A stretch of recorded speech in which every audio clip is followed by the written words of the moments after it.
Shalom saudaraku yang dikasihi di dalam Tuhan Yesus Kristus. Saat ini kita akan kembali mendengarkan cerita kesaksian yang kali ini datang dari negara Indonesia yang menceritakan tentang kehidupan seorang umat Tuhan bernama John dengan judul Cumi-Cumi atau Daging Anjing. John memiliki jadwal khotbah yang padat di Indonesia. Sebagai seorang pendeta di sebuah gereja yang beribadah pada hari Minggu di Papua, dia baru saja menyelesaikan serangkaian pertemuan di sebuah pulau dan harus kembali ke rumah untuk melakukan beberapa pertemuan lainnya.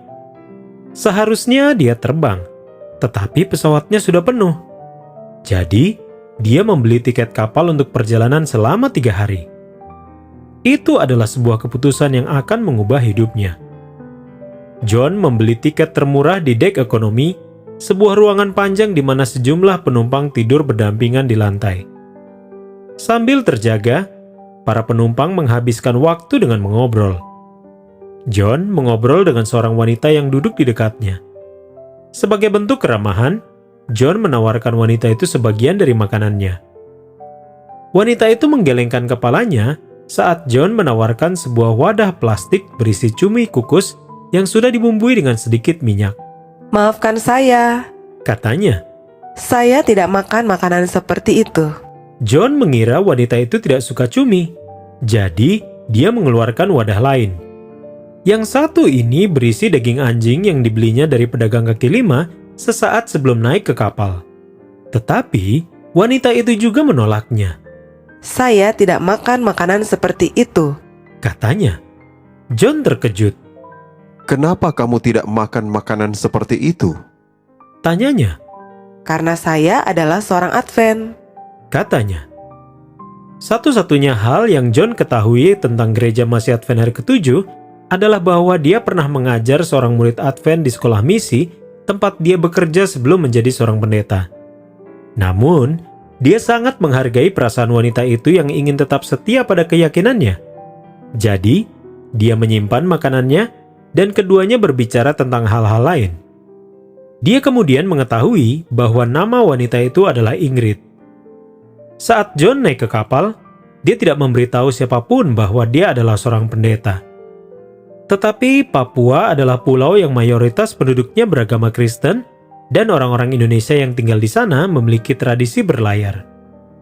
Pada suatu saat dalam pelayaran, kapten kapal selalu bertanya, "Ada pendeta di kapal ini kah?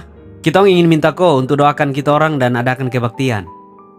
Pada hari terakhir pelayanan John, kapten kapal mengajukan pertanyaan itu. John memberitahu posisinya dan memimpin para penumpang untuk berdoa dan beribadah. Ingrid terkejut saat mengetahui bahwa dia adalah seorang pendeta dan dia tampak tidak yakin untuk terus berbicara dengannya. Namun, ketika kapal berlabuh, John bersikeras agar mereka bertukar nomor telepon. Ketika John meminta untuk bertemu dengannya lagi, dia mengundangnya ke gereja Advent. Setiap hari Sabat selama sebulan berikutnya, John menghadiri kebaktian bersamanya. Kemudian, sesuatu yang tidak biasa terjadi. Dia mulai merasa tidak nyaman beribadah pada hari Minggu. Dia merasa sangat tidak nyaman sehingga ketika dia diminta untuk berkhotbah di gerejanya, dia membuat alasan bahwa dia harus pergi ke tempat lain. Ketika dia memberitahukan kepada pihak gereja bahwa dia ingin menjadi seorang Advent, dia ditawari posisi yang lebih tinggi dengan gaji yang lebih tinggi. Tetapi dia tidak tergoda. Dalam pendalaman Alkitab secara pribadi, dia semakin yakin bahwa Sabat hari ke-7 adalah hari penyembahan Tuhan yang sejati. Dia juga telah mengakui larangan dalam Alkitab untuk memakan daging haram seperti cumi-cumi dan anjing. 3 tahun setelah perjalanan dengan kapal itu, John dan Ingrid menikah. Saat ini, John sedang menyelesaikan studinya sebagai mahasiswa teologi di Universitas Klabat di Pulau Sulawesi. Dia senang Ingrid menolak makanannya. Melalui kesaksiannya, dia akhirnya belajar tentang Sabat hari ke-7. Dia tidak sabar untuk kembali ke Papua dan mengajar orang lain tentang Tuhan atas hari Sabat. Saudaraku yang dikasihi Tuhan, sebagian dari persembahan Sabat ke-13 triwulan ini akan membantu menyebarkan Injil di pulau asal John, Papua. Dana tersebut akan digunakan untuk pembangunan ruang kelas, gedung administrasi, perpustakaan, dan ruang auditorium untuk Sekolah Tinggi Teologi Advent Papua di Nabire, Papua. Dan kebetulan, Universitas Kelabat tempat John kuliah di Pulau Sulawesi menerima bagian dari persembahan Sabat ke-13 tahun 1981. Terima kasih telah merencanakan persembahan Sabat ke-13 yang murah hati pada tanggal 28 Juni untuk terus mendukung pekabaran Injil di Indonesia.